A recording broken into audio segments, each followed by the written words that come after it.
누군가에게는 꿈의 노후주거지라고 불리는 실버타운이 누구에게는 지옥으로 전락했다고 하는데요.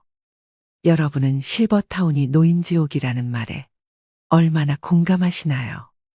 실버타운은 노인들을 위한 주거 형태로 청소, 세탁, 식사, 의료 서비스 등 노후 생활을 편안하고 안락하게 보낼 수 있는 복지주택을 말합니다.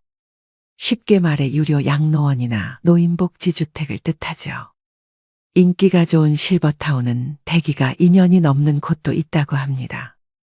호텔 스위트룸 같은 곳에 살면서 청소 안 해도 되고, 침구는 매일 뽀송뽀송하고, 삼시세끼 고급진 식단으로 이루어진 식사를 할 수 있고, 아프면 언제든지 의료진의 진료를 받을 수 있는 곳. 비슷한 연령대 친구들과 살아온 인생 이야기를 하며 수영장 헬스클럽에서 건강을 챙기고 다양한 프로그램이 있어 지루할 틈이 없을 것 같은 곳.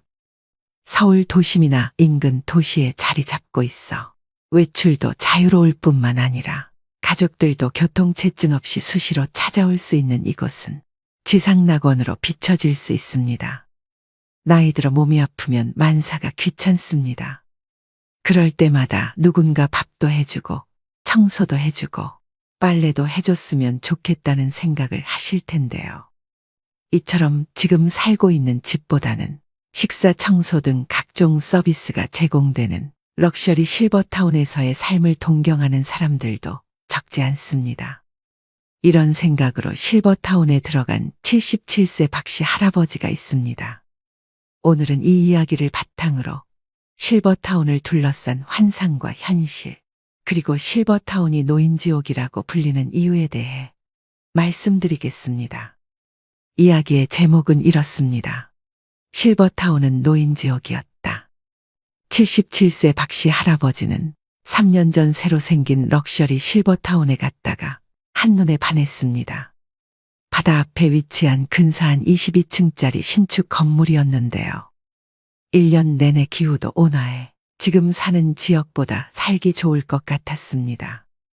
아내와는 1년 가까이 말 한마디 안 하는 사실상 별거 상태였기에 결정도 빨랐습니다. 집사람과 사이도 안 좋은데 이러다 내가 치매라도 걸리면 누가 나를 돌봐주겠나. 경치가 좋고 의료 서비스도 잘 되어 있는 여기서 여생을 홀로 보내야겠다. 박 씨가 선택한 실버타운은 만 60세 이상만 입주 가능한 노인 전용 거주 시설이었습니다. 그는 방 2개, 화장실 1개, 거실로 이뤄진 20평형을 골랐는데요. 보증금 5억에 매달 식사와 관리비 등으로 약 170만 원씩 냈습니다. 바다로, 산으로 첫 1년은 마치 천국에 온 기분이었죠. 하지만 점점 일상의 무게에 짓눌리기 시작했습니다. 입주자들의 평균 나이는 75세. 전체 입주자의 3분의 1은 침대에 누워 일어나지 못하는 노쇠한 환자들이었고 3분의 1은 지팡이나 휠체어에 의지해야만 움직일 수 있는 노인들이었습니다. 박 씨처럼 70대이면서 건강한 노인은 많지 않았습니다. 부와 연륜을 쌓으며 성공한 인생을 일군 엘리트들과의 지적인 대화를 기대했지만 허무한 착각으로 끝나버렸습니다. 내가 왕년의 해외 법인 사장이었는데 직원만 5만 명이었어. 아들이 2인데 서울대 의대랑 법대를 보냈지. 끝없는 전직, 재산, 자식 자랑에 스트레스만 쌓여갔습니다. 유명 셰프가 만든 삼시세끼가 제공됐지만 진수성찬도 하루 이틀이지 질려서 매일 먹긴 힘들었습니다. 영양식이다 보니 간이 약하고 맛도 썩 좋지 않았는데요. 시골 경로당에 가면 3, 4, 5 모여서 삼겹살, 파전 등 다양한 음식을 해먹습니다. 그렇지만 실버타운에서는 이러한 풍경을 기대하기 어렵습니다. 그래서 박 씨는 부엌에서 직접 요리해 간단히 먹는 날이 많아졌습니다. 실버타운 생활에 적응하지 못한 박 씨는 지역 커뮤니티에 눈을 돌려보기도 했지만 소도시라 그런지 생각처럼 친구를 사귀는 것이 쉬운 일이 아니었습니다. 방에 틀어박혀 외롭게 지내는 날이 늘었고 우울증이 찾아오기 시작했습니다. 살던 곳으로 돌아가고 싶다. 언제 죽을지 모르지만 만약 90세까지 산다고 하면 이런 감옥살이를 하면서 시간과 돈을 낭비하긴 싫었습니다. 결국 박 씨는 2년 동안의 실버타운 생활을 청산하고 작년 살던 곳으로 유턴했는데요. 만기 전 퇴소이기 때문에 비싼 수수료를 내야 했습니다. 비싼 수업료를 낸 셈이지만 그는 현재의 도시 생활에 매우 만족하고 있습니다. 박 씨는 나이가 들어도 남녀노소가 모여있는 지금의 주거 환경에서 계속 사는 것이 좋다는 걸 뒤늦게 깨달았다면서 두 다리가 성한 건강한 노인이 비싼 돈을 내면서 노인들만 모여 사는 실버타운에 들어갈 필요는 없을 것 같다고 얘기합니다. 여러분은 이 사연을 듣고 어떤 생각이 드시나요? 실제로 입소자들이 함께 모이는 식사 시간마다 자식 자랑을 하는 분들 때문에 화병이 났다는 분들도 계십니다. 할머니들이 무리를 짓고 새로운 사람을 배척하는 경우도 있습니다. 할아버지들은 한데 모이더라도 친해지기 전까지는 서로 얘기하지 않고 혼자 밥을 드시는 경우가 많다고 하는데요. 단체 생활 그 자체가 허들이 되는 셈이죠. 그러다 보니 실버타운은 3년 이상 거주해야 보증금을 100% 돌려준다는 곳이 많습니다. 즉 3년도 버티지 못하는 분이 많다는 의미입니다. 이처럼 실버타운이 마냥 좋지만은 않을 수 있습니다. 특히나 평소에 자기 자신이 어떤 사람인지 잘 파악하지 못하고 있다면 실버타운으로 들어가는 것이 말년에 가장 후회스러운 선택이 될 수도 있겠습니다. 여러분은 인생의 마지막 거처에 대해 생각해 본 적 있으신가요? 고향에 작은 집 하나 마련해 책 읽고 텃밭 가꾸며 조용히 살까? 아니면 북적북적한 도시에서 사람들과 부대끼면서 지낼까? 어디서 살든 자식들 고생 안 시키고 우아하게 마무리하고 싶은데 어떤 선택을 해야 후회하지 않을까요? 60대가 되면 누구나 한 번쯤 해보는 질문들일 텐데요. 물론 100세 시대의 은퇴 설계라고 하면 아직까진 많은 사람들이 재정적인 준비부터 떠올리죠. 하지만 마지막 거처에 대한 결정이야말로 최우선 순위에 놓고 준비해야 할 부분입니다. 평균 수명이 길어지면서 퇴직한 이후에도 살아야 할 시간이 길어졌기 때문입니다. 나이가 들면 현역 시절처럼 외출을 자주 하지 않다 보니 집에 오래 머물게 되며 힘이 들어서 이사도 쉽게 다니지 못하게 됩니다. 은퇴 후 주거지는 처음부터 심사숙고해서 골라야 한다는 얘기인데요. 그래서일까요? 우리보다 앞서 고령화를 겪은 선진국에선 노후 준비는 집에서 시작해서 집에서 끝난다고 말할 정도입니다. 은퇴한 노인들은 어디에서 살기를 원할까요? 디지털 뉴에이징 연구소가 노인 실태 조사를 토대로 분석해 봤더니 대다수 노인들은 살던 집에서 늙어가기를 희망하고 있었습니다. 건강한 노인은 86%, 기력이 떨어진 노쇠한 노인조차도 75%가 현재 집에서 계속 살고 싶다고 답했습니다. 거동이 불편하게 되었을 때는 어떻게 하고 싶으냐는 질문에서도 전체 응답자의 55%가 돌봄 서비스를 받으면서 현재 살고 있는 집에서 계속 살고 싶다고 답했습니다. 아무리 건강이 나빠져도 이미 오래 살아서 익숙해진 동네에서 벗어나는 건 원치 않는 것인데요. 돌봄, 식사 등 서비스가 제공되는 노인요양시설에 들어가겠다는 응답자 비중은 32%로 두 번째로 많았습니다. 다만 건강 상태에 따라 온도차는 있었습니다. 노쇠한 노인의 경우엔 요양시설에 들어가겠다는 응답자 비중이 36%로 건강한 노인 31%보다는 높았습니다. 신혜리 경희대 노인학과 교수는 지역 사회에 계속 거주하는 이른바 에이징 인 플레이스는 한국뿐만 아니라 전 세계적인 공통 트렌드라며 노인들은 대부분 살던 집에서 계속 살기 원하며 건강이 좋지 않아 원래 집에서 살기 어려워졌다면 그때 일상생활 지원 서비스가 제공되는 주택 입주를 고려한다고 말합니다. 시설에 들어가게 되면 그동안 맺어왔던 지역 사회 혹은 이웃 관계망과 단절되기 때문에 불편해도 살던 집에서 계속 살고 싶어 한다는 설명입니다. 그럼에도 불구하고 럭셔리 실버타운에 들어가 사는 꿈을 꾸고 계신 분들도 적지 않을 텐데요. 얼마 전 호텔식 실버타운에 들어갔다가 2년 만에 퇴소한 70대 초반 부부는 이렇게 말합니다. 실버타운에 입주한 지 얼마 안 됐을 땐 그야말로 천국과 같았습니다.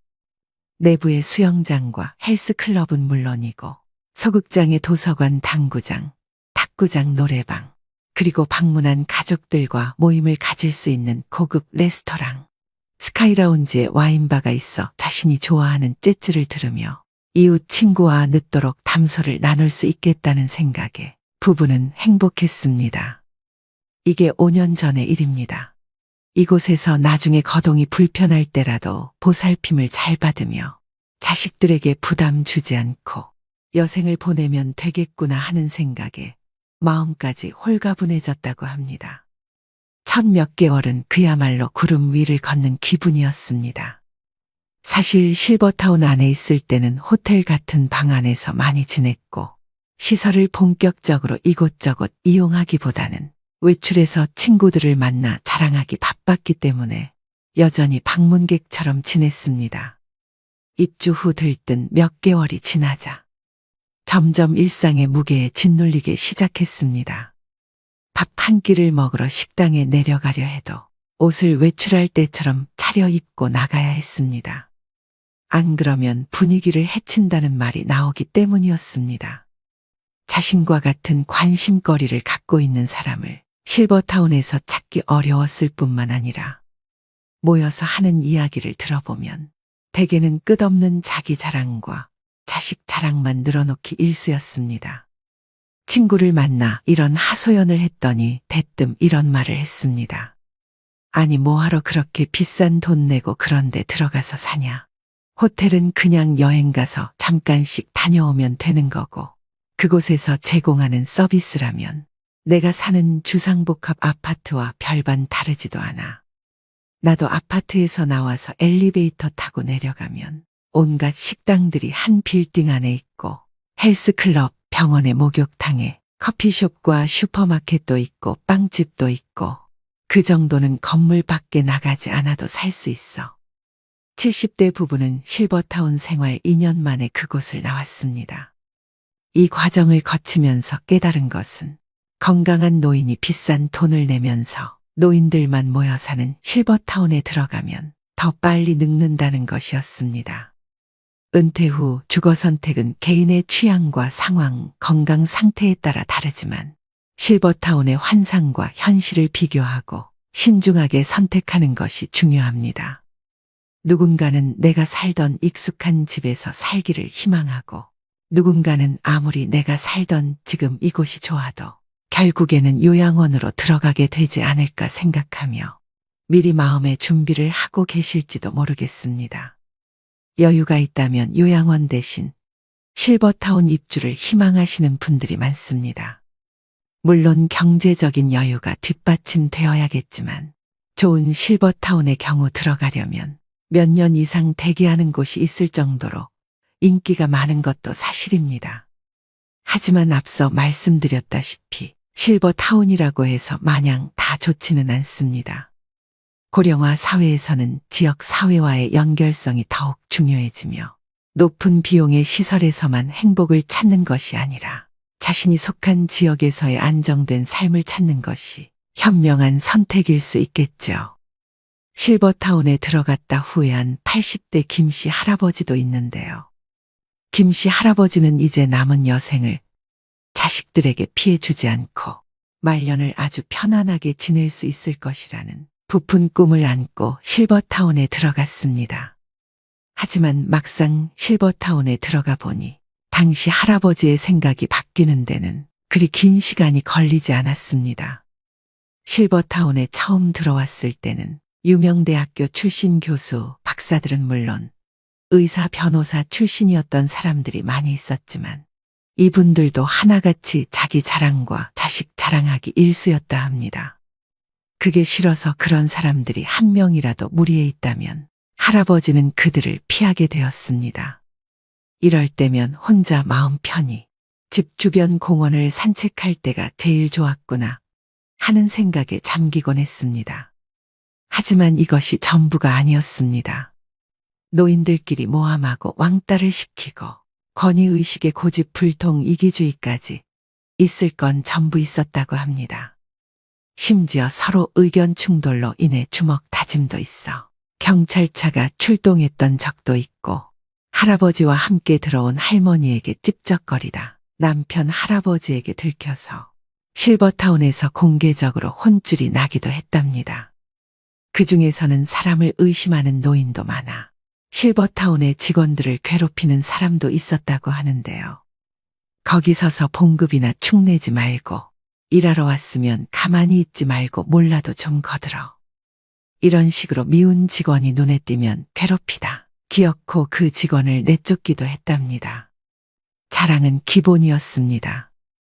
왕년에 내가 경찰서장이었는데, 내가 신문사 기자였는데, 내가 세무서장이었는데, 내가 왕년에 별이 몇 개였는데, 내가 옛날에 하늘을 나는 새도 떨어뜨린 첩보부 대장이었다 하며 별의별 괴짜 노인들이 다 모여 있었다고 합니다. 평소 마음씨가 곱지 못한 노인들은 어디를 가나 있기는 마찬가지라는 생각이 든 어느 날에는 어떤 노인이 할아버지 곁으로 와서 나는 서울대 출신이라며 가뜩이나 가방끈이 짧았던 할아버지의 속을 확 긁어 놓았습니다. 이렇게 실버타운에 빨리 실증이 난 할아버지는 반년도 안 돼 고향에 있는 가족과 친구들 생각만 났고 당장 짐을 싸고 여기를 벗어나고 싶어 했습니다.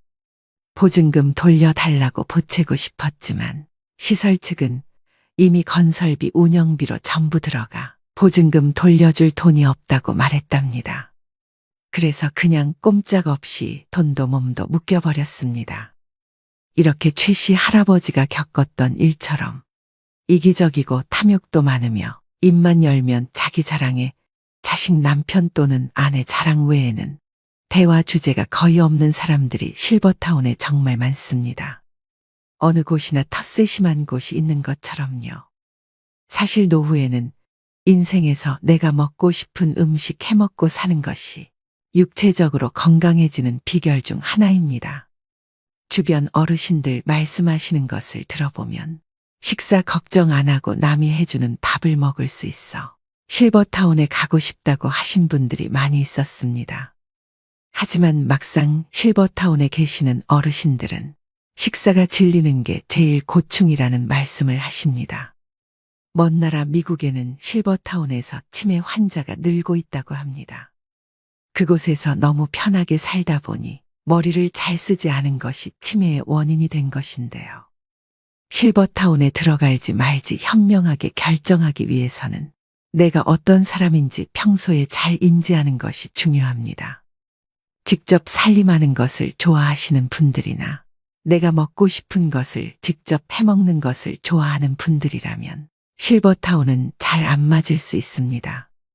소소하게 비 오는 날 김치 부침개 부쳐 먹고 청국장 끓여 먹고 돼지고기 넣은 김치찌개 끓여 먹는 것을 즐기시는 분들이라면 더욱 안 맞을 수 있습니다.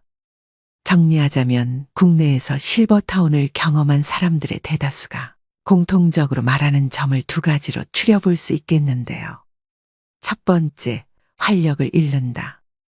본인도 노인이지만 매일 노인들을 보고 노인들과 함께하면 활력이라는 것을 찾아보기 힘들어지고 본인도 점점 활력을 잃어간다는 느낌을 가지게 됩니다. 입주 후 시간이 길어질수록 더 늙어가는 것 같다는 느낌이 든다는 것이죠. 어린 사람들과 자꾸 어울려야 한 살이라도 더 어려진다라는 말을 실감하게 됩니다. 독일의 어느 학자는 노인끼리 모여 살면 그 자체가 불행이다 말했습니다. 두 번째, 자꾸 남과 비교를 하게 된다. 남과의 비교는 결국 본인의 마음을 더 힘들게 하는 만병의 근원이라는 걸 잘 아실 텐데요. 알면서도 자꾸 비교를 하게 됩니다.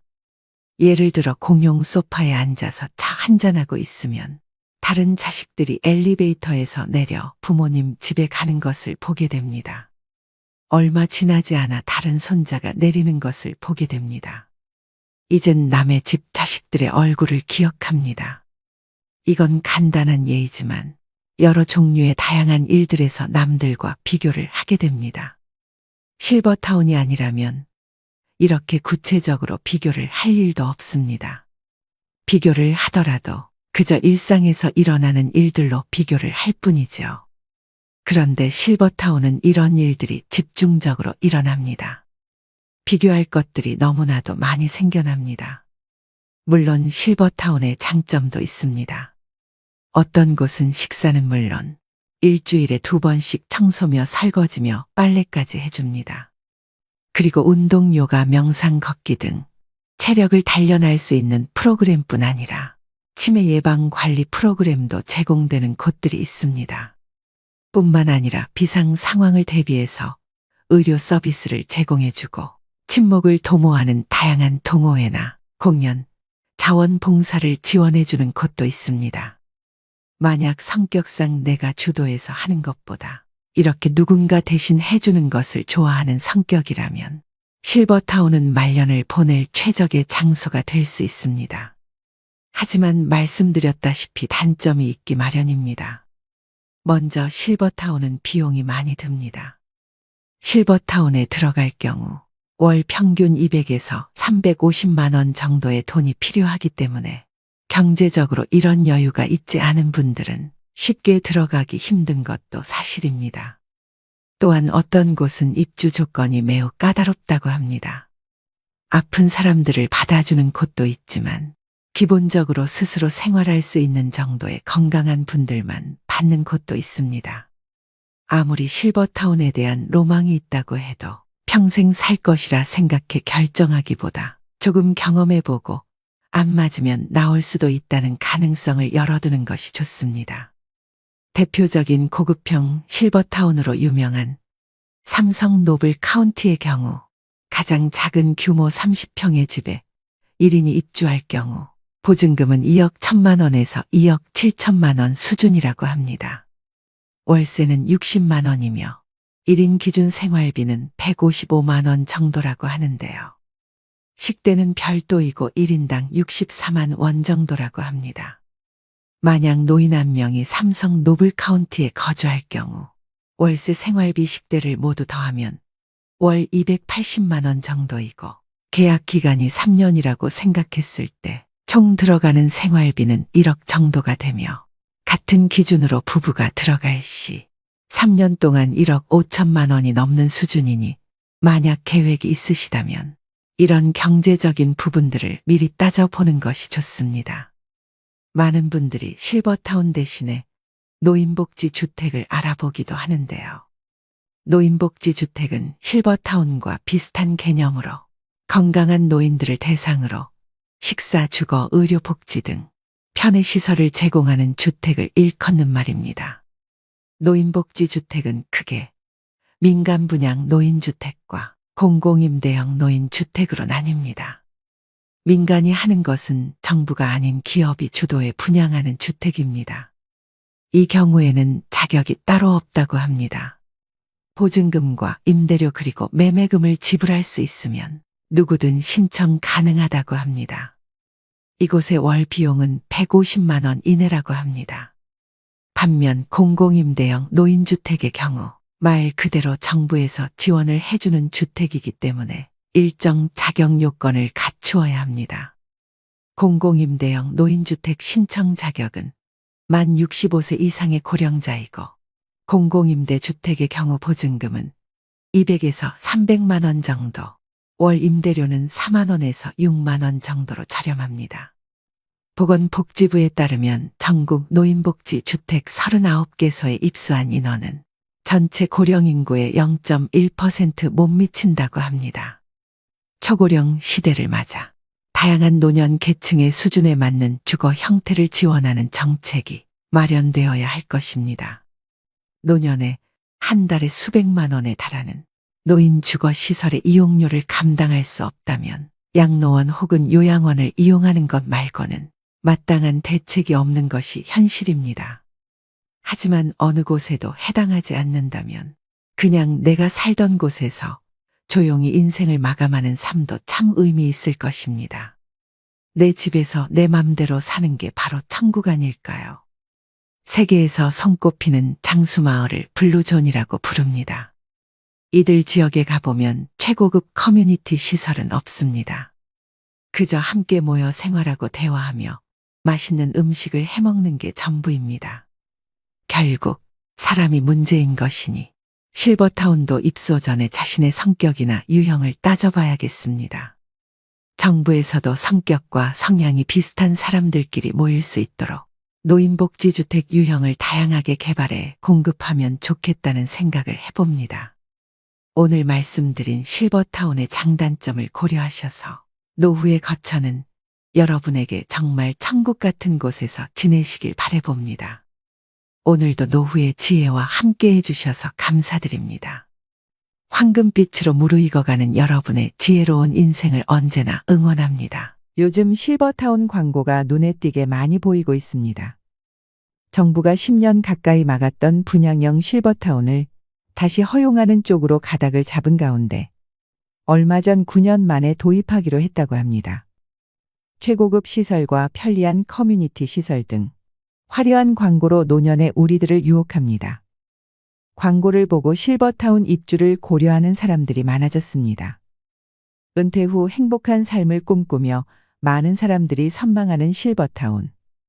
하지만 실제로 입주해보니 꿈만큼 멋진 곳은 아니었다고 후회하는 목소리도 적지 않습니다. 과연 실버타운은 은퇴 후 행복한 삶을 보장하는 천국일까요? 아니면 지옥일까요? 오늘 영상에서는 한때 로망이었던 실버타운에 들어갔다가 후회와 상처만 남기고 돌아온 분의 사연과 노후의 주거지의 후회 없는 선택을 위한 실질적인 조언을 제공하고자 합니다. 영상 끝까지 시청해 주시고 소중한 분들께도 공유 부탁드립니다. 실버타운에 들어갔다가 계약 기간을 1년여 남겨놓고 다시 고향으로 돌아온 김말순 할머니의 사연은 이렇습니다. 평화로운 아침 김말순 할머니는 마당에 앉아 조용히 보리차를 마십니다. 차 한 모금이 따뜻하게 목을 적셔주었습니다. 그리고 곧 마음속 깊은 곳에서는 여전히 실버타운에서 기억하고 싶지 않은 추억이 떠올랐습니다. 창밖을 내다보며 말순 할머니는 고요한 시골의 풍경을 바라보았습니다. 이제는 다시 고향으로 돌아와 편안한 일상을 보내고 있었지만 실버타운에서 시간은 그녀에게 깊은 상처를 남겼습니다. 70대 중반의 김말순 할머니는 조용한 시골 마을에서 평생을 보낸 후 실버타운으로 이사를 결정했습니다. 말순 할머니는 다정하고 인자한 성품을 지닌 분으로 세 자녀를 모두 키워내고 이제는 자신의 여생을 편안하게 보내고자 했습니다. 남편은 몇 해 전 세상을 떠났고 자녀들은 각기 다른 도시에서 바쁜 삶을 살고 있어 말순 할머니는 혼자 남겨진 시간을 채우기 위해 실버타운을 선택하게 되었습니다. 무엇보다 남편이 없는 일상은 지루하고 쓸쓸했는데 그리고 혼자 지내다가 갑자기 아프게 될 경우 곤란한 상황 때문에 실버타운에 더욱 더 끌렸죠. 말순 할머니는 작은 텃밭을 가꾸는 것을 좋아하며 젊은 시절에는 마을 사람들에게 손맛 좋은 음식 솜씨로 유명했습니다. 사람을 좋아했던 할머니는 마을 사람들에게도 친절했습니다. 새벽 일찍 일어나 마당을 쓸고 집안을 정돈하는 일은 할머니의 오랜 일과였습니다. 비록 시골에서의 삶이 단순하고 평범했지만 그녀에게는 모든 것이 소중한 일상이었습니다. 실버타운에 들어가기로 결정한 이유는 무엇보다도 그곳이 제공하는 다양한 편의시설과 안전한 환경 때문이었습니다.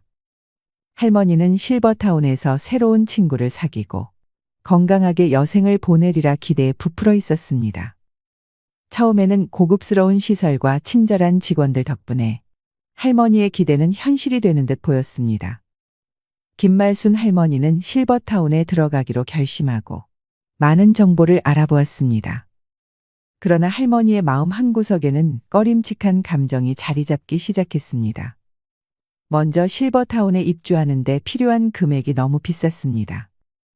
보증금과 월 납부 비용이 예상보다 컸지만 남편이 남겨준 유산과 자식들의 도움으로 이 문제는 해결할 수 있었습니다. 그러나 입소 자격 조건을 확인하면서 할머니는 당혹감을 느꼈습니다. 80세 이상은 신규 입소가 불가하고 혼자 거동할 수 없거나 치매가 있는 사람도 입소할 수 없다는 규정이 있었습니다. 매년 치매 검사를 받아야 했고 문제가 있으면 더 이상 실버타운에 머물 수 없었습니다. 이 사실을 알게 된 순간 말순 할머니는 말문이 막혔습니다. 할머니는 자신이 나이 들고 몸이 아파서 실버타운에 들어가려 했지만 오히려 이런 조건들이 그를 막고 있다는 사실이 기가 막혔습니다. 이 규정들은 말순 할머니의 마음을 어둡게 만들었습니다. 물론 할머니는 자격 조건에 모두 부합하기 때문에 입소를 할 수 있었지만 이후 나이가 들면 버려지는 기분이 들어 기분이 좋지는 않았습니다. 김말순 할머니는 실버타운의 치매 관련 규정에 대해 생각하며 조용히 혼잣말을 했습니다. 매년 치매 검사를 받으라니 그럼 내가 언제라도 내쫓길 수 있다는 거잖아. 이런 곳에서 마음 편히 지낼 수 있을까? 아니 애초에 이런 규정을 만든 사람들이 우리 같은 노인들의 마음을 이해나 할까? 그때 실버타운 직원이 할머니를 설득하기 시작했습니다. 어르신, 저희 실버타운에서 유명 셰프님이 만드는 식사를 챙겨드려요. 또 몸이 불편하시면 바로 진료 받으실 수 있도록 의료진이 상주하고 있습니다. 상담사는 부드러운 미소를 지으며 이어갔습니다. 그리고 어르신 혼자 계시면 심심하잖아요. 저희 실버타운에는 목욕탕과 헬스장, 탁구장, 노래 연습실 등 다양한 시설도 사용하실 수 있어요. 할머니의 눈빛이 조금씩 밝아지자 상담사는 더욱 열정적으로 설명을 계속했습니다. 그리고 저희는 50여 개의 다양한 동아리 활동을 운영하고 있습니다. 할머니께서 관심 있는 분야에 참여하셔서 새로운 친구들을 만나고 함께 활동을 즐기실 수 있습니다. 또한 매주 새로운 문화 체험 시간이 마련되어 있어 다양한 문화를 접하고 풍부한 경험을 쌓으실 수 있습니다. 상담사는 할머니에게 따뜻한 미소를 지으며 말을 맺었습니다. 많은 분들이 이곳에서 만족하셔야 어르신도 이곳에서 행복한 시간을 보내실 수 있을 거라 믿습니다. 우여곡절 끝에 결국 할머니는 실버타운에 입주하기로 했습니다. 치매 검사가 마음에 걸렸지만 상담 직원이 할머니를 끈질기게 설득해 입주하기로 마음먹었습니다. 김말순 할머니는 실버타운에 입주한 첫 달 동안 행복감을 느꼈습니다. 새로운 환경에서의 생활은 할머니에게 신선한 공기처럼 다가왔습니다. 매일 정성껏 준비된 식사를 하고 다양한 시설들을 이용하며 여유로운 시간을 보낼 수 있었습니다. 할머니는 매일 아침 창가에 앉아 따뜻한 차를 마시며 새로운 삶의 활기를 느꼈습니다. 그러나 시간이 흐르면서 할머니는 점점 불편한 점들을 느끼기 시작했습니다. 그중 하나는 사람으로부터 오는 스트레스였습니다. 입주한 지 한 달쯤 되었을 때 친한 할머니 한 분이 생겼습니다. 그녀는 처음에는 따뜻하고 친근하게 다가와 말순 할머니에게 큰 위로가 되었습니다. 하지만 이내 그 친한 할머니는 매번 자식 자랑을 시작했습니다. 자녀들이 얼마나 성공했는지, 어떤 선물을 받았는지, 가족과 함께한 여행 이야기 등을 끊임없이 늘어놓았습니다. 말순 할머니는 처음에는 그 이야기를 들어주었지만 점점 짜증이 나기 시작했습니다. 오늘 우리 사위가 말이야. 보너스 받아서 선물을 잔뜩 사서 왔더라고. 이래서 다들 대기업 그러는 거야. 말순 할머니는 더 이상 참을 수 없었습니다. 알았으니까 자랑 그만하고 얼른 가봐. 그러나 옆집 할머니는 꿈쩍도 하지 않고 계속 자랑을 이어갔습니다. 이번에도 뽀보너스 나왔다고 하면서 임플란트를 새로 해준다고 하지 뭐야. 내 이가 몇 개 안 좋거든. 말순 할머니는 옆집 할머니의 등을 떠밀다시피 하며 문 쪽으로 인도했습니다. 이 불편한 감정은 시작에 불과했습니다. 말순 할머니는 실버타운에서의 생활이 점점 더 견디기 어려워지는 것을 느꼈습니다. 처음에 설렘과 기대는 사라지고 그녀의 마음속에는 불안과 외로움이 자리 잡기 시작했습니다. 실버타운에는 이상한 문화가 있었습니다. 매 끼니마다 제공되는 식사는 모든 입주민들이 활용할 수 있는 식당에서 제공되었는데 그때마다 모두들 격식 있는 차림으로 등장해서 식사를 하는 것이 하나의 관습이었지만 신경 쓰지 않았습니다. 그래서 매번 편한 복장으로 식당에서 밥을 먹었습니다. 그러던 어느 날 말순 할머니는 다른 사람들이 자신을 욕하는 것을 우연히 듣게 되었습니다. 저 할망구 매너하고는 실버타운에 살면서 격식이란 걸 모르네. 한 할머니가 콧방귀를 끼며 말했습니다. 다른 할머니가 비웃으며 덧붙였습니다. 맞아, 맨날 저렇게 후줄근한 옷만 입고 다니더라. 혼자 사니까 더 그런가 봐. 아무도 신경 안 쓰니 자기를 가꾸지도 않네. 여자는 늙어도 여자인데. 세 번째 할머니는 큰 소리로 웃으며 말했습니다. 명품 하나 없는 거 보니 자식들이 신경도 안 쓰는 모양이야. 우리 딸은 나한테 항상 좋은 것만 사주는데. 더 이상 참을 수 없었던 할머니는 자리에서 일어나 그들에게 다가갔습니다. 이봐요. 할머니는 분노에 찬 목소리로 외쳤습니다. 지금 무슨 소리를 하시는 겁니까? 세 분 몰려다니면서 남 욕하는 게 격식 있는 사람이 할 수 있는 태도예요? 어이가 없어서 원, 제발 내면을 좀 더 가꾸세요. 말순 할머니는 그 말을 남기고는 자리에서 빠져나왔습니다. 그 사건 이후로 실버타운에서 말순 할머니에 대한 소문이 빠르게 퍼졌습니다. 다른 할머니들은 은근하게 그녀를 따돌리기 시작했습니다. 할머니는 식당에서 혼자 식사하는 시간이 늘어났고 모임에서도 외면당하는 일이 많아졌습니다. 마치 투명 인간이 된 듯한 느낌이었습니다. 할머니는 외로웠지만 그래도 꿋꿋했습니다. 어느 날 말순 할머니는 오랜 친구를 만나러 갔습니다. 친구는 주상복합 아파트에 살고 있었고 말순 할머니는 그곳에서의 생활이 어떤지 궁금해졌습니다. 친구의 이야기를 들어보니 주상복합 아파트는 실버타운과 비슷한 점이 많았습니다. 아파트 단지 내에는 식당, 헬스장, 커뮤니티 센터, 수영장 등 다양한 시설이 갖추어져 있었습니다. 할머니는 아파트를 둘러보며 이곳의 활력 넘치는 분위기에 깊은 인상을 받았습니다. 이곳에는 노인들뿐만 아니라 젊은 사람들도 많아서 생동감이 넘쳐 보였습니다. 실버타운과 달리 같은 노인들끼리 교류는 적었지만 오히려 할머니는 이것이 더 마음에 들었습니다. 실버타운에서 겪었던 파렴치한 사람들을 다시 만나는 것보다 소수의 마음이 맞는 사람들과 교류하는 것이 더 나을 것 같았습니다.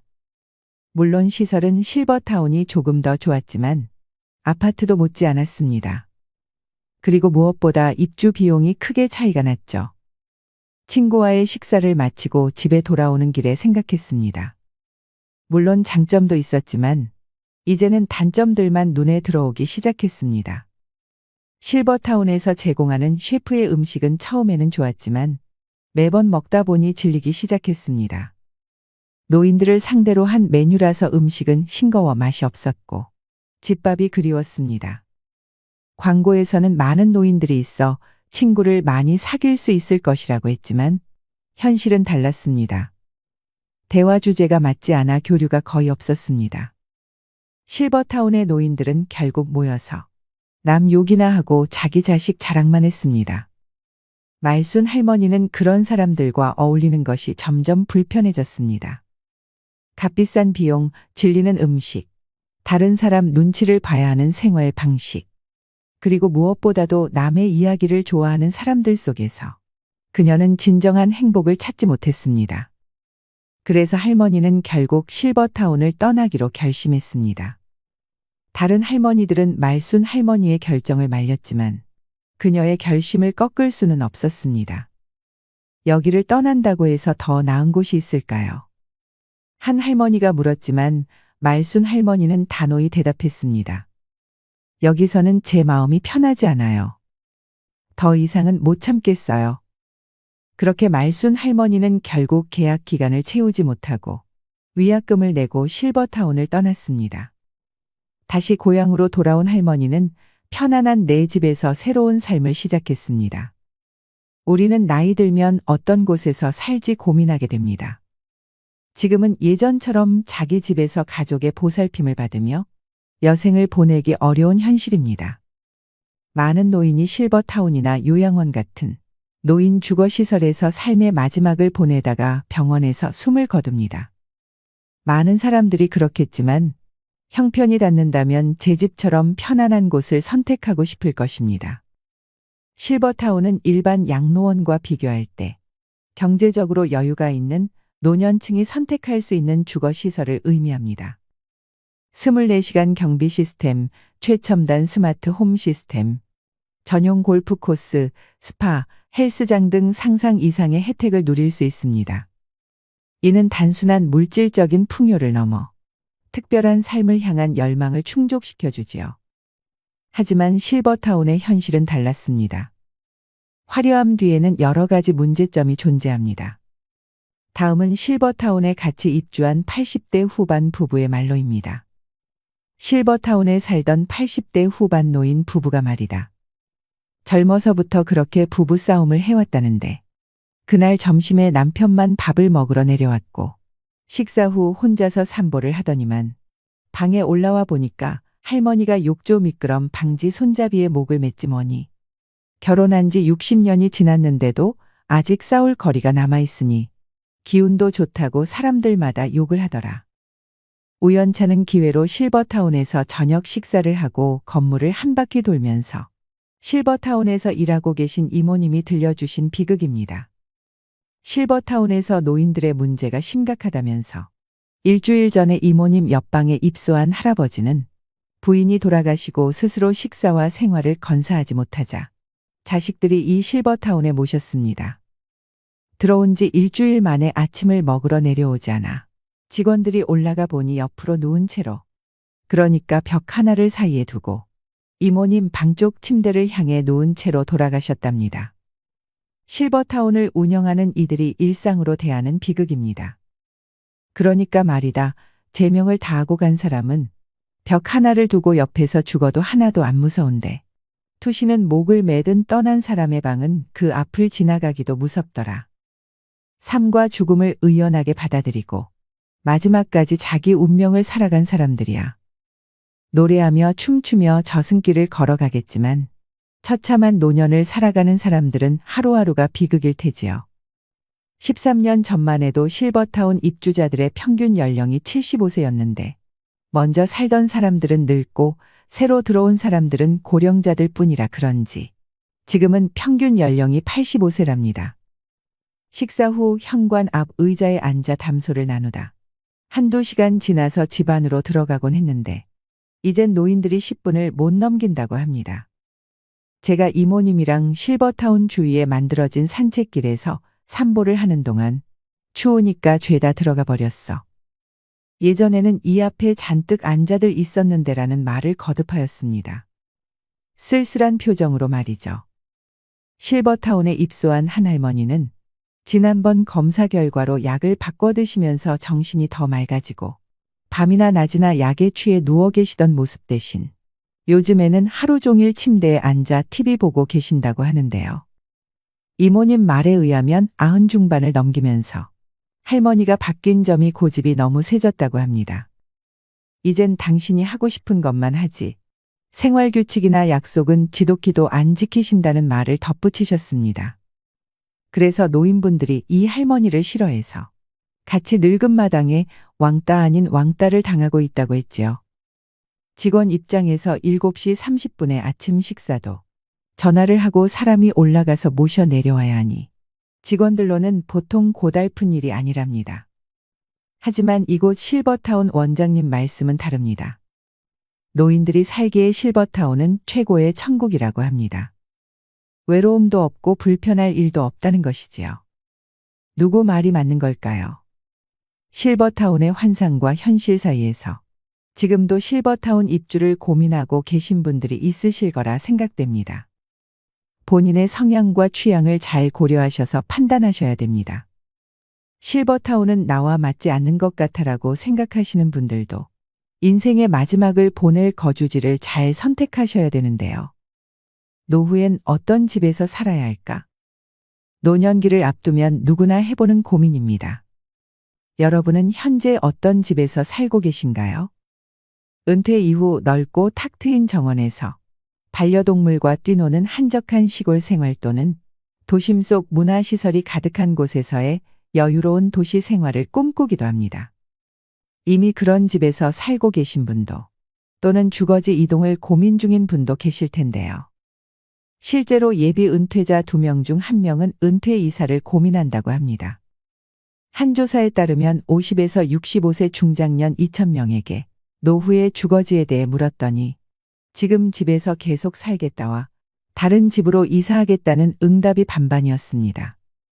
일반적으로 중년에서 노년으로 넘어가는 시점에는 이사를 한번 간다고 하는데요. 노후에 살기 좋은 집은 따로 있다는 거 아셨나요?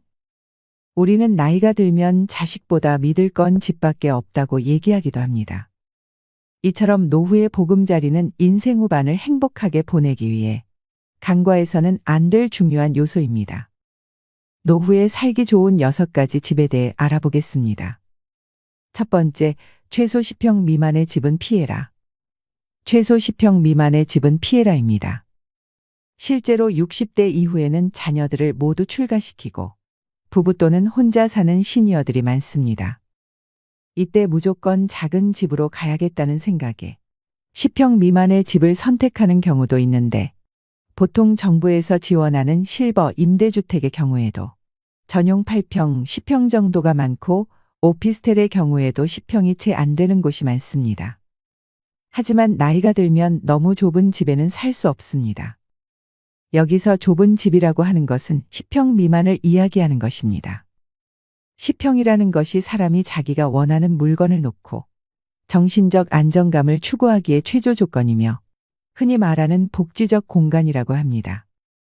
노후의 가장 좋은 주거 형태는 18에서 20평대의 소형 평수이면서 쇼핑, 의료, 취미, 오락, 친교까지 모두 가까운 거리에서 해결할 수 있는 주거 형태가 가장 좋습니다. 두 번째, 복지관 근처로 가라. 복지관 근처로 가라입니다.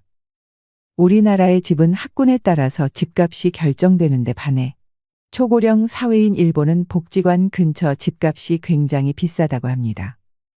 복지관 근처에서 많은 노인들이 좋은 서비스를 받기 때문에 복지관 근처에 좋은 집이 많고 집값도 비싸다고 합니다. 나는 아직 복지관 다닐 나이는 아니야 라고 생각하시는 분들이 계실지 모르겠습니다. 하지만 지금이야 근처에 친구들도 있고 아직 왕성하게 일하시는 분들도 계시지만 나이 들면 들수록 우리가 사는 곳에서 배움과 즐거움을 찾기는 힘든 것이 사실입니다. 그러다 보니 나중에는 어디에서 가장 많은 시간을 보내게 될까요? 바로 복지관입니다. 그 이유는 복지관 안에는 교육과 돌봄이 있습니다. 그뿐만 아니라 먹는 것까지 해결이 됩니다. 좋은 영양사도 있고 밥도 비싸지 않고 거기다가 각종 양질의 교육들이 많습니다. 자원봉사할 것들도 있어 보람도 느낄 수 있습니다. 시설도 굉장히 좋으면서 국가가 끊임없이 지원을 하고 관리까지 하며 전문가가 수시로 와서 교육도 합니다. 나이 들어 이런 집결된 서비스를 받을 수 있는 곳은 복지관 말고 찾기 힘듭니다. 물론 돈이 많은 분들은 어디서 배우든 어디서 먹든 부족함이 없겠지만 우리는 조금 부족할 수 있습니다. 특히 요즘같이 물가가 높을 때는 문 밖을 나가기가 무서울 정도입니다. 무엇을 배워보고 싶어도 돈 걱정부터 앞서게 되는데 이럴 때 복지관이 대안이 될 수 있습니다. 그래서 노후에는 내가 즐길 수 있고 친구도 만날 수 있는 복지관 근처에 사는 것이 좋습니다. 세 번째, 병원이 30분 이내에 있는 집을 선택해라. 병원이 30분 이내에 있는 집을 선택해라입니다. 가까우면 가까울수록 좋은 것이 병원이지만 제가 특히 30분을 강조하는 이유는 우리가 기초 의료 서비스에 접근하기 위한 최단 시간이 30분이기 때문입니다. 정말 위급한 상황을 제외하고는 30분 이내에 병원에 갈 수 있으면 됩니다. 요즘 의료시설이 잘 되어 있어 지방 몇몇 곳을 제외하면 보통은 30분 이내에 병원이 있습니다. 노후에 집을 선택할 때는 병원이 가장 우선순위가 되어야 합니다. 중년을 넘어가면서 건강에 대한 이슈가 굉장히 커지게 됩니다. 아무리 몸 관리를 잘한다고 해도 70이 넘어가면 병원을 자주 가게 됩니다. 가벼운 병은 가까운 곳에 가서 치료를 한다고 하지만 중병이나 장기질환들, 만성질환들이 계속 발생하게 되면 큰 병원을 많이 이용할 수밖에 없습니다. 그래서 질병에 대한 관리가 가능한 곳이 30분 이내에 갈 수 있는 것이 가장 좋습니다. 네 번째, 자녀와 살아야 한다면 가치보다는 근처를 선택해라. 자녀와 살아야 한다면 가치보다는 근처를 선택해라입니다. 우리는 자녀와 살고 싶지 않지만 어쩔 수 없이 함께 살아야 하는 상황이 올 수 있습니다. 많은 시니어분들이 사별을 경험할 때 이사를 생각하게 된다고 합니다. 사별을 경험하게 되면 내가 몇십 년을 살던 내 집이 갑자기 공허하고 무섭기 시작합니다. 또 한 가지는 집이 너무 관리하기에 크고 어렵습니다. 그래서 그때 집을 좁혀 가거나 아니며 자녀들이 가까이 있는 쪽으로 옮겨가시는 분들이 많이 계십니다. 이때 우리가 반드시 생각해야 할 것 있습니다. 부모와 자녀가 함께 살면 주거비나 식비의 부담이 줄어들고 외로움은 어느 정도 해소될 수 있으나 사위나 며느리와의 관계에서 오는 새로운 인간관계 스트레스가 생길 수 있다는 것입니다.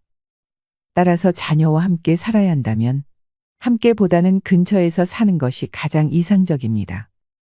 손주가 어렸을 때는 손주를 돌보는데 손을 보태거나 성장을 지켜보며 삶의 활력을 얻는 것도 좋습니다. 이렇게 자녀와는 적절한 거리를 유지하는 방법이 노후 생활에서 스트레스를 최대한 줄이면서 현명하게 지내는 방법입니다. 다섯 번째, 근처에 공원이나 산책로가 있는 집을 선택해라. 근처에 공원이나 산책로가 있는 집을 선택해라입니다. 우리 시니어분들이 스포츠나 산책 등에 참여하는 비율이 매년 증가하고 있습니다. 노년기에는 늘어난 시간적 여유를 이용하여 산책이나 가볍게 운동을 할 수 있는 공원 또는 산책로가 주변에 있는 주거 환경이 좋습니다. 노년기가 되면 활동성이 떨어지고 야외 활동을 적게 하게 됩니다. 하지만 나이가 들수록 적당한 야외 활동을 하여 신체 활력을 증진해야 합니다. 동네 주변의 산책은 신선한 공기 자연의 아름다움을 느낄 수 있어 심혈관 건강 증진뿐만 아니라 노인 우울증 예방에도 아주 좋습니다. 여섯 번째, 노후용 집은 따로 있다. 노후용 집은 따로 있다입니다. 우리가 집을 소유하고 있으며 재산세 관리비 같은 여러 가지 유지 비용이 발생됩니다. 신혼이나 2에서 30대에 산 집이라면 30년 이상이 지난 건물이 됩니다. 여기서 반드시 확인하셔야 할 부분이 있습니다. 바로 노후에 내가 이 집을 매매한다면 얼마나 받을 수 있는지 금액을 미리 파악해 두는 것입니다. 내가 거동이 불편해져 돌봄 시설이나 병원에 가야 할 때 그 비용을 집 한 돈으로 충당할 가능성이 크기 때문입니다. 내가 가지고 있는 금융자산이 적으면 자택 매매를 고려하지 않을 수 없게 됩니다. 나이 들어 갑자기 닥칠 수 있는 상황들을 대비하는 것입니다. 그리고 현재 사는 집이 너무 오래되었거나 나에게 너무 크고 관리하기 어렵다면 노후용 집으로 이사하는 것을 권하고 싶습니다. 노후가 되면 다리에 힘이 줄어들기 때문에 너무 크고 넓은 집은 집만 될 뿐입니다. 젊고 아이들과 있을 때는 크고 넓은 집이 좋지만 혼자 혹은 둘일 때는 청소도 힘들 뿐 아니라 잡동사니들이 쌓이기 때문에 작은 집이 좋습니다. 집은 익숙함도 좋지만 그보다는 편리성이 중요합니다. 지하철역이나 마트, 병원 같은 편의시설은 가까울수록 좋고 작은 집이라 해도 부부 각자가 독립적으로 사용할 수 있는 방이 각각 있는 것이 좋습니다. 나중에 정말 나이가 들어서 우리가 수족을 움직일 수 없는 순간이 오게 됩니다. 그때는 우리가 요양병원이나 요양원을 가든지 자식들과 함께하는 순간이 오겠지만 내가 5에서 60세 이후에 이사를 할 때는 나만의 기준과 우선순위를 정하고 내가 살 마지막 집이라는 생각을 가지고 선택하시는 것이 좋습니다. 집이라는 것은 사고 파는 것이 쉽지 않다 보니 다시 돌아오기가 매우 어렵습니다. 그러니 은퇴 이후에 주거지를 결정할 때는 이주의 목적을 명확히 하고 타인의 기준보다는 나를 기준으로 선택해 보셨으면 좋겠습니다. 오늘 내용이 도움이 되길 진심으로 바라며 행복한 노후를 위한 현명한 거주지 선택을 하셨으면 좋겠습니다. 오늘도 노후의 지혜와 함께 해주셔서 감사드립니다. 황금빛으로 무르익어가는 여러분의 지혜로운 인생을 언제나 응원합니다. 부모라면 자식에게 다 해주고 싶은 마음입니다. 그래서 자식들 교육비, 결혼자금, 사업자금까지 다 대주고 손자, 손녀까지 봐주는 부모님들이 많습니다. 평생을 버는 족족 자식을 위해 돈을 쓰고 내 노후 준비는 하나도 되어 있지 않는 분들이 많으실 텐데요. 자식 덕 보려고 키운 것은 아니지만 나이 들어서 보니 이렇게 허무하고 외로울 수가 없습니다. 간도 쓸개도 다 내주며 키웠는데 자식들은 자기 살기 바쁘고 부모는 잘 거들떠 보지도 않습니다. 재산 있을 때는 그렇게 잘하더니 내가 가진 것 하나 없으니 짐짝 취급하듯이 냉랭하게 구는 자식들 때문에 상처받은 부모님들도 많습니다. 여러분은 자식들에게 부모 노릇을 언제까지 해야 한다고 생각하시나요? 자식에게 다 주지 마라, 자식과 거리를 두고 살아라 등 이제는 이런 말들이 건강 상식처럼 머리로는 알지만 막상 내 자식에게는 적용이 안 되는 부분들이 많습니다. 부모는 눈 감을 때까지 자식 걱정에 마음 편할 날 없지만 자식들은 부모의 마음과 같지 않습니다. 부모 부양의 인식 역시 과거와 크게 달라졌는데요. 15년 전 절반 이상 국민이 부모는 자식이 모셔야 한다고 생각했지만 지금은 5명 중 1명만 그렇게 생각하는 것으로 나타났습니다. 한 조사에 따르면 자식이 부모를 부양한다는 의견이 2007년 63%였던 것이 2018년에는 24.3%로 떨어진 것이 현실입니다. 이미 이 같은 상황을 인지하고 현명하게 부모 자식 관계를 재정립하고 계신 분들도 계실 것이고 그래도 자식밖에 없지라며 자식에게 많은 것을 의지하고 사는 분들도 있으실 텐데요. 여러분은 어떠신가요? 여기 자식들에게 의지하고 살다 배신감에 땅을 치고 후회하는 최 씨 할머니가 있습니다. 자식들이 주말에 최 씨 할머니의 집에 방문했습니다. 하지만 어쩐 일인지 할머니는 문만 열어주고 다시 방으로 들어갔습니다. 어머니 좋았어요. 웬일이냐? 엄마 보러 왔죠. 난 바쁘니 쉬었다 가라. 할머니는 자식들과 손주에게까지 눈길도 안 주고 방문을 걸어 잠갔습니다. 언뜻 서운함이 느껴지는 할머니와 자식들에게는 어떤 사연이 있었을까요?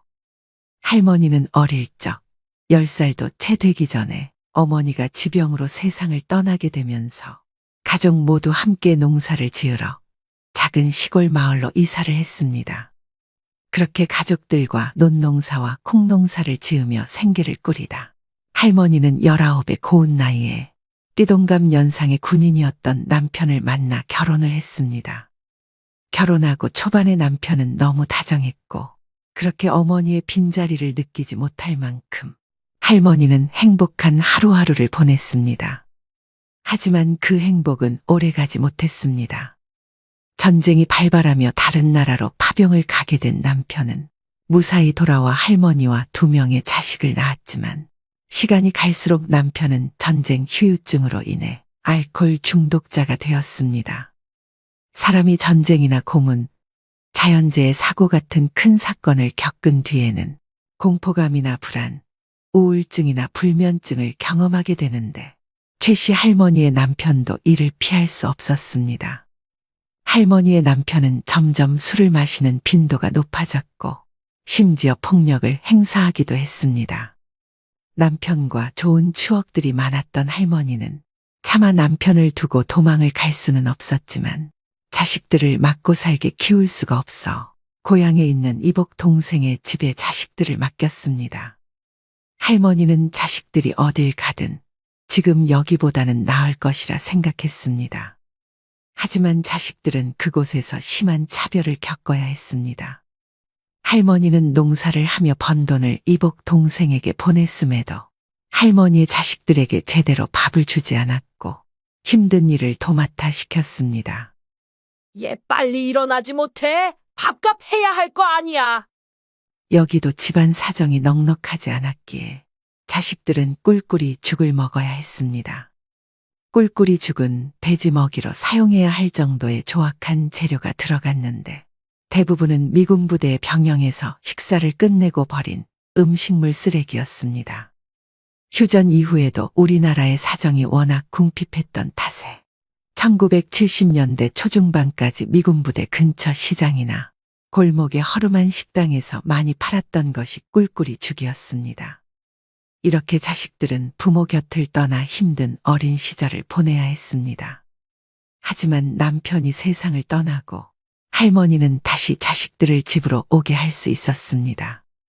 이때 할머니는 그간 자식들을 스스로 못 키운 것에 많은 죄책감을 느껴 모든 것을 자식을 위해 희생하며 살았습니다.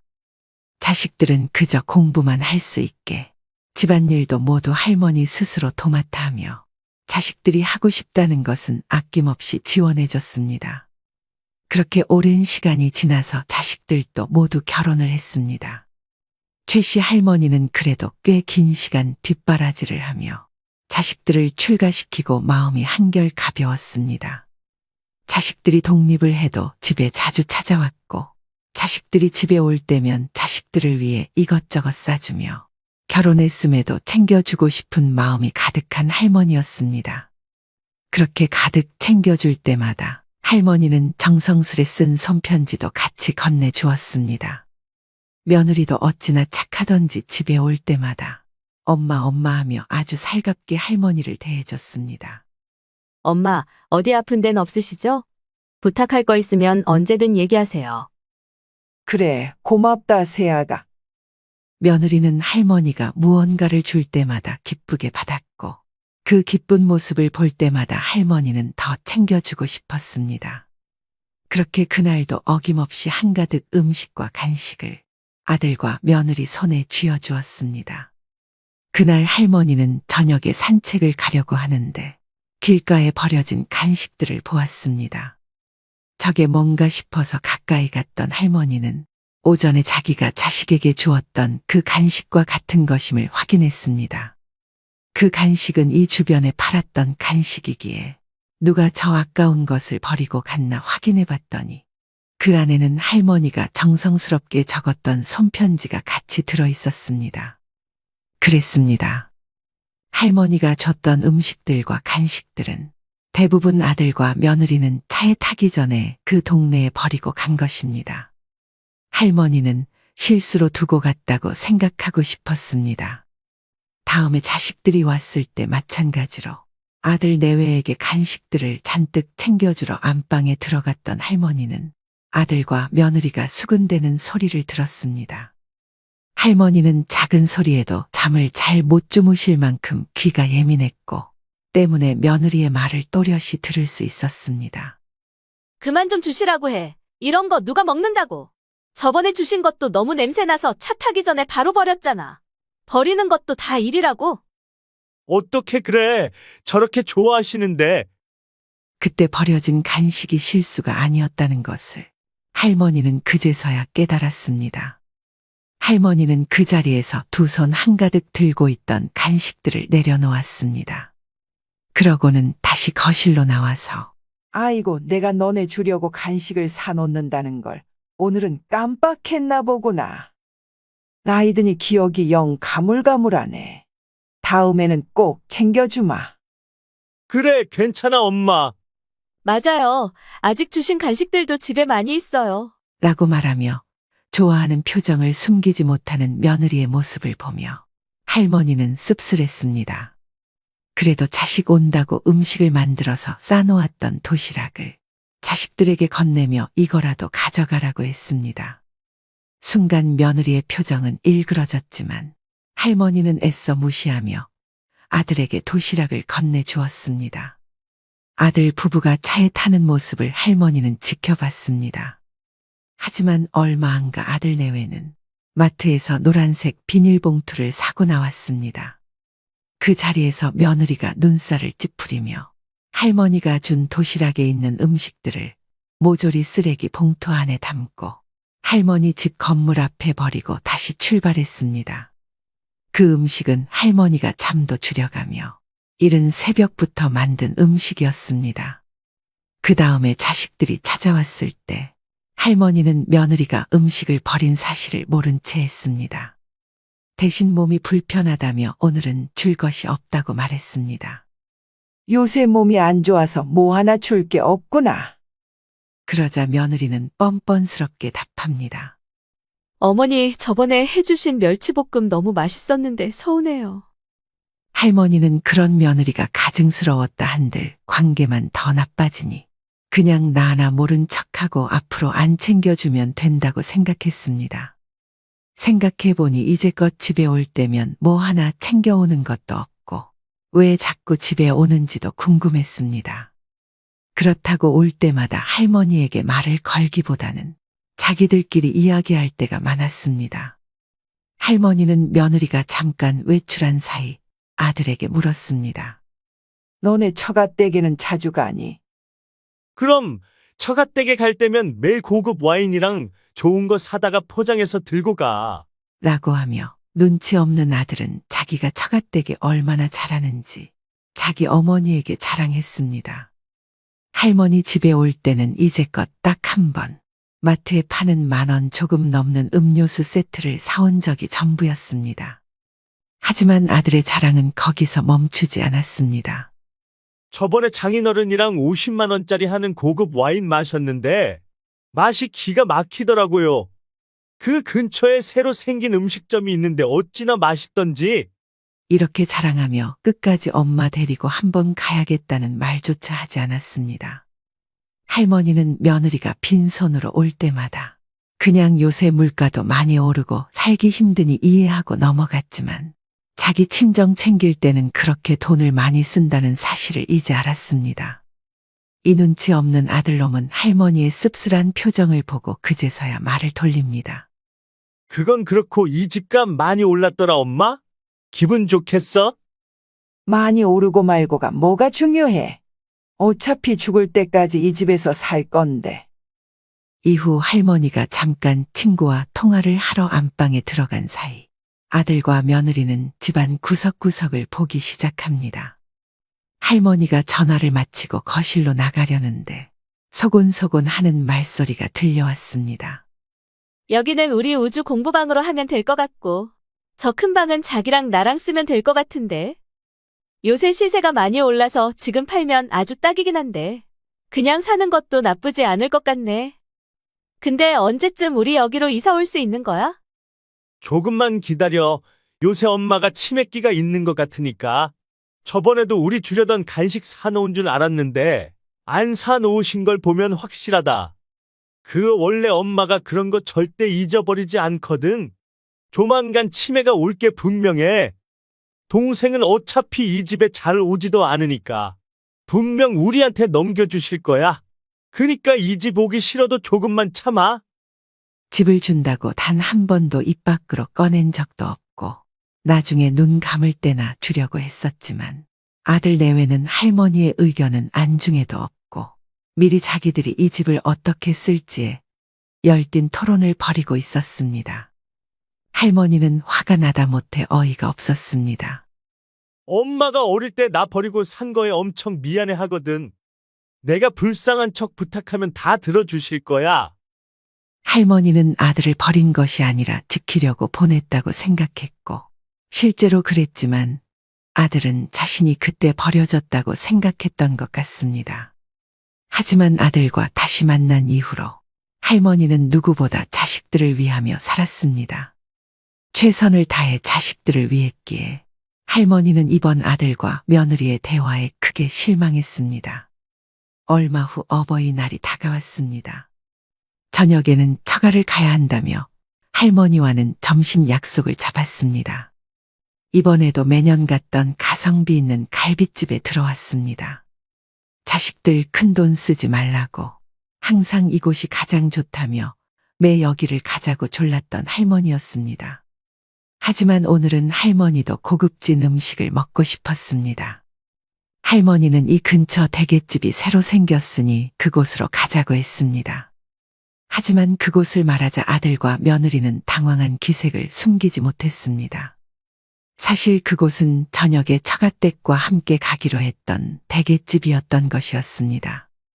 며느리는 손주 핑계를 대며 손주가 해산물을 싫어한다고 말했습니다.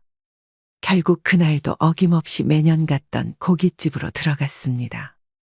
할머니는 그래도 오랜만에 딸도 찾아와서 기분이 좋았습니다. 그날은 할머니가 1년 중 유일하게 막걸리를 마시는 날이었습니다. 막걸리를 마시며 그래도 기분이 풀릴 무렵 자식들이 밖에서 이야기하는 소리가 들렸습니다. 할머니는 창가 쪽에 앉았고 그 시간은 대낮이었기 때문에 밖의 소리를 다 들을 수 있었습니다. 이번에는 누가 계산할 거야? 많이 나온 것도 아닌데 오빠가 낼 거야? 나는 저녁에 또 처가 가서 돈 많이 써야 돼. 돈 벌어서 다 처가에 갖다 바치는 거 아니야? 나 좀 봐주라. 눈치 보기 힘들다 나도. 내가 내면 와이프가 노발대발 할 거야. 나도 요새 힘들어.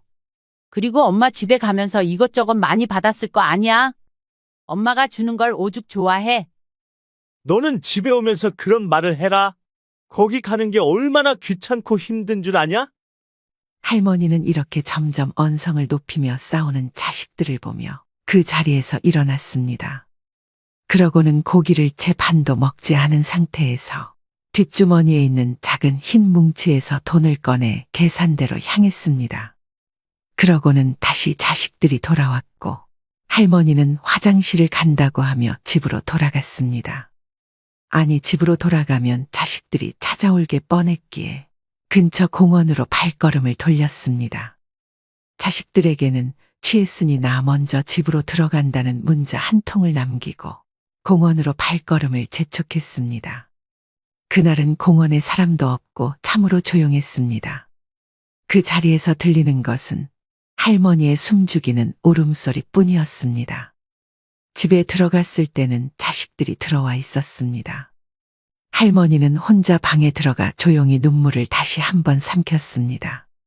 그렇게 혼자 방 안에서 울고 있다는 걸 알면서도 거실에서 하하호 TV 보며 웃는 소리가 할머니를 더 비참하게 만들었습니다. 하나같이 계산적인 자식들의 모습을 볼 때마다 차라리 가진 게 없었으면 오히려 속 편할 것 같다는 생각이 들기도 했습니다. 할머니는 이렇게 남보다 가족이 못하다는 느낌이 들 때 그렇게 서글플 수가 없었습니다. 하지만 어릴 때부터 산전수전 다 겪어본 할머니였습니다. 할머니는 그날 다짐했습니다. 더 이상의 부모 노릇은 하지 않고 이제는 오직 자신만을 위해 살아가겠다고 말이죠. 할머니는 이날부터 자식에게 의지하는 것을 포기했습니다.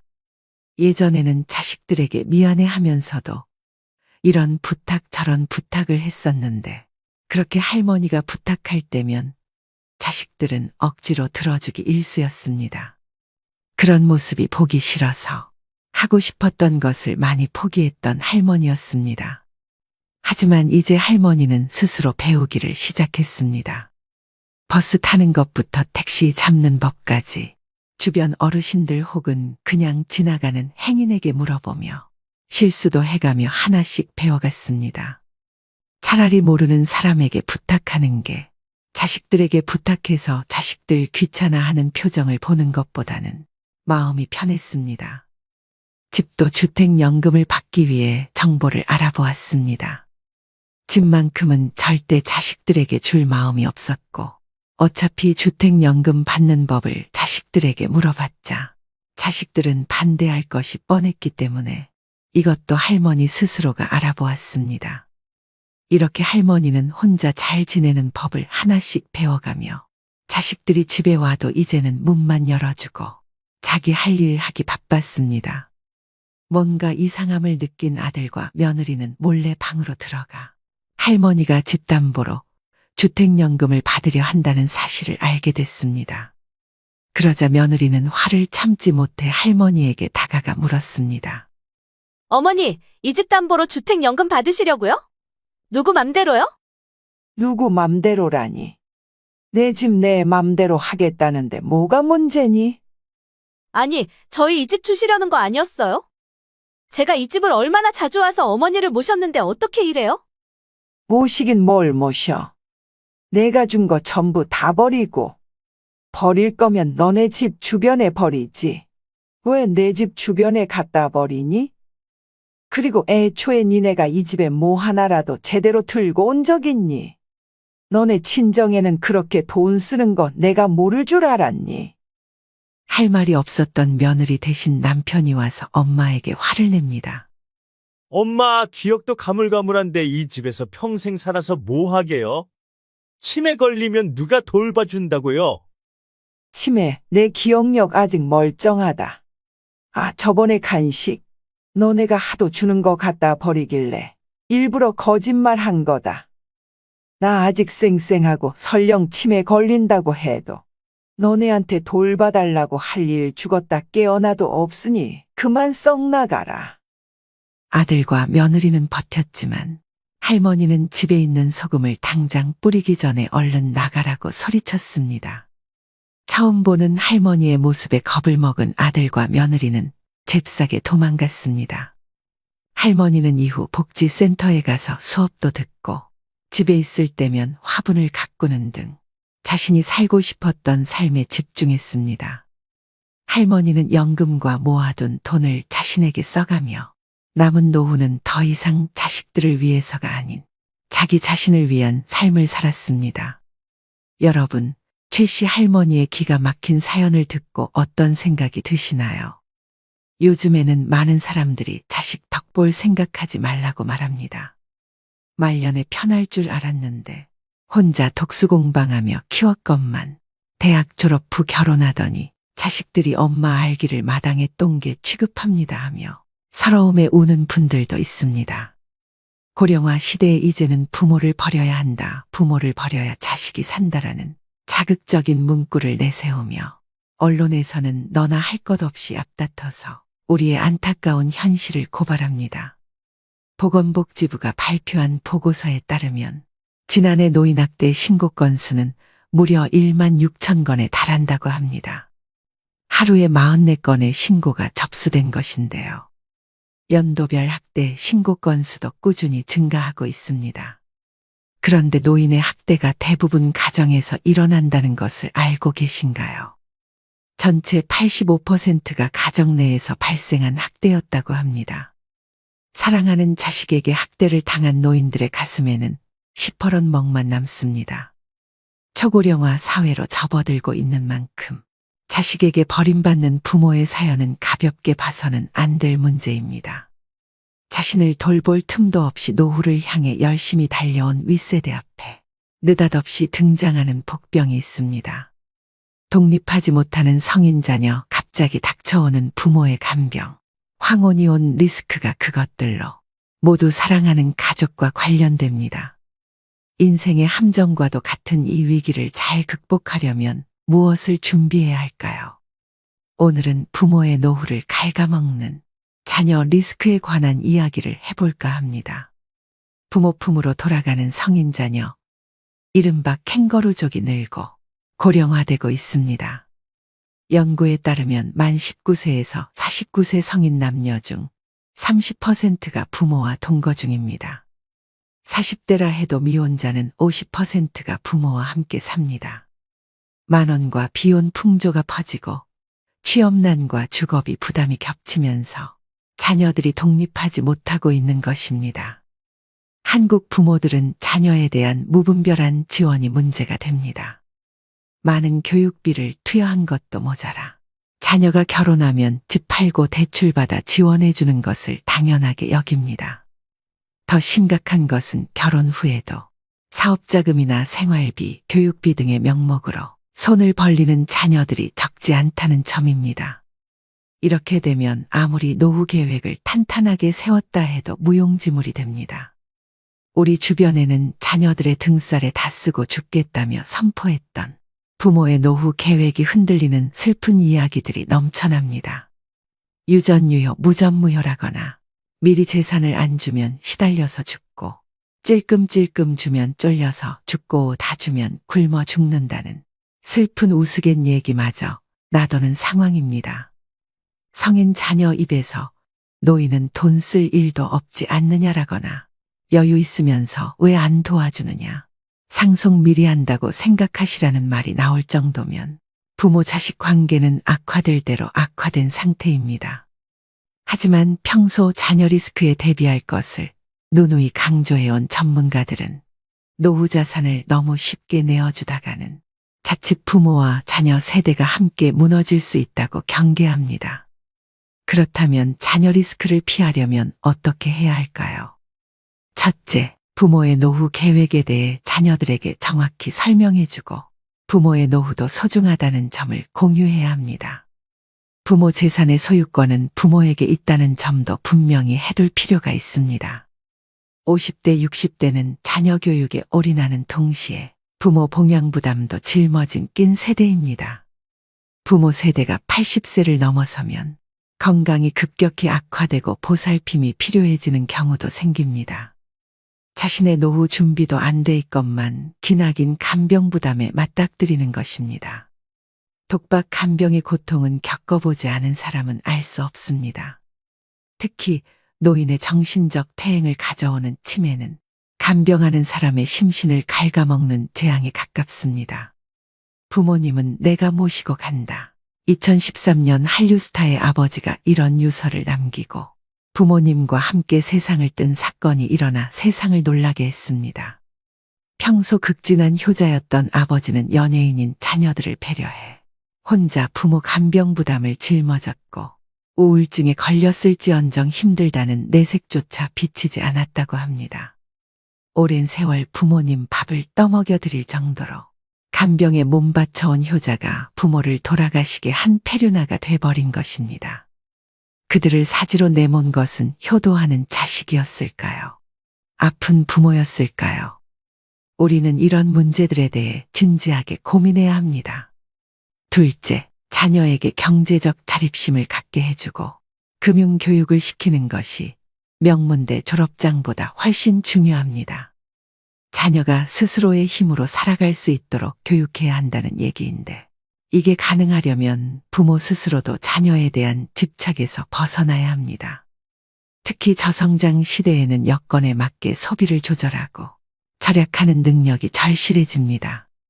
즉, 자녀 리스크를 줄일 수 있는 가장 기본적인 방법은 자녀에게 경제적 자립에 대해서 가르쳐야 한다는 것입니다. 경제적으로 자립하지 못하면 평생 누군가에게 얹혀서 살 수밖에 없는데요. 진정한 경제적 자립이란 주어진 경제적 상황에 자기 자신을 맞춰 넣는 능력을 기르는 것입니다. 자녀에게 결핍에 적응하는 방식을 가르치는 것도 중요합니다. 또 자녀에게 어릴 때부터 투자 교육을 시키는 것도 중요하다고 했습니다. 셋째, 은퇴 노후 전문가들은 목돈은 가능하면 현금 흐름으로 바꾸라고 조언합니다. 노인의 재산을 호시탐탐 노리는 세력은 도처에 있다며 목돈 그 자체가 폭탄 같은 위험물이라고 말합니다. 목돈을 연금이나 배당 수익이 나오는 형태로 묶어놓으면 자녀건 사기꾼이건 그 돈에는 손을 댈 수 없고 노인은 시간을 자신의 편으로 만들 수 있다는 것입니다. 여기 두 노인의 사례가 있습니다. 10억 이상의 현금을 가졌던 A 노인과 해마다 4천만 원 연금을 받는 B 노인의 노후 비교입니다. 두 분 모두 노안으로 10년째 요양시설에서 생활하고 있습니다. 자녀들은 극진히 모시지만 긴 병의 효자는 없는 법이죠. 그런데 A 노인의 자녀들은 시간이 갈수록 어머니가 빨리 돌아가시기를 바라는 반면 B 노인의 자녀들은 오래오래 사시기를 바라더라고 합니다. 왜 그럴까요? 목돈은 주인이 오래 살수록 줄어들지만 연금은 삶을 이어가는 한 따박따박 나오니 오래 살수록 유리하다고 생각하는 것입니다. 참 현실적이면서도 안타까운 얘기가 아닐 수 없습니다. 오늘의 영상 어떠셨나요? 요즘 주변 친구들이나 환갑을 넘은 지인들을 보면 열의 8 정도는 자녀 리스크로 마음고생을 하고 계시는 것 같습니다. 대학을 졸업하고도 아직까지 취직을 못하고 있는 자식, 30이 한참 넘었는데도 아직 결혼을 하지 못하고 있는 자식, 부모가 밀어주어 사업을 시작했는데 시원찮은 자식, 대학을 졸업하고 아직도 경제적인 독립을 하지 못하고 부모 집에 얹혀서 삼시세끼를 먹고 사는 자식, 자식이 자식을 낳으면 그 자식을 부모에게 맡기는 바람에 꼼짝없이 손자 손녀를 돌보느라 감옥 아닌 감옥 생활을 하고 사는 부모들. 본인들은 고정 수입이 끊겼음에도 자식 결혼시킬 때 결혼식장이며 집 마련하는데 경제적인 지원을 해주고 그 이후에는 자식이 자식을 낳으면 또 지원해주고 손자 손녀들이 오는 날이면 용돈도 챙겨주어야 하고 요즘 자식들은 부모가 죽을 때까지 당당하게 AS를 해달라고 주장한다고 하는데요. 왜 그래야 하느냐고 물으면 내가 낳아달라고 했나요? 내가 태어나고 싶어서 세상에 나왔냐고요? 엄마 아빠가 좋아서 나를 만들었으니 끝까지 책임져 주어야 하지 않아요. 더 이상 할 말이 없더라고 합니다. 점차 자녀는 리스크가 되어가고 있는 것만은 확실합니다. 여러분들은 꼭 자녀들에 대한 리스크를 잘 생각하시고 현명하게 노후 준비하시길 바라겠습니다. 오늘의 영상이 여러분의 부모-자식 관계에 큰 도움이 되셨길 바랍니다. 오늘도 노후의 지혜와 함께 해주셔서 감사드립니다. 황금빛으로 무르익어가는 여러분의 지혜로운 인생을 언제나 응원합니다.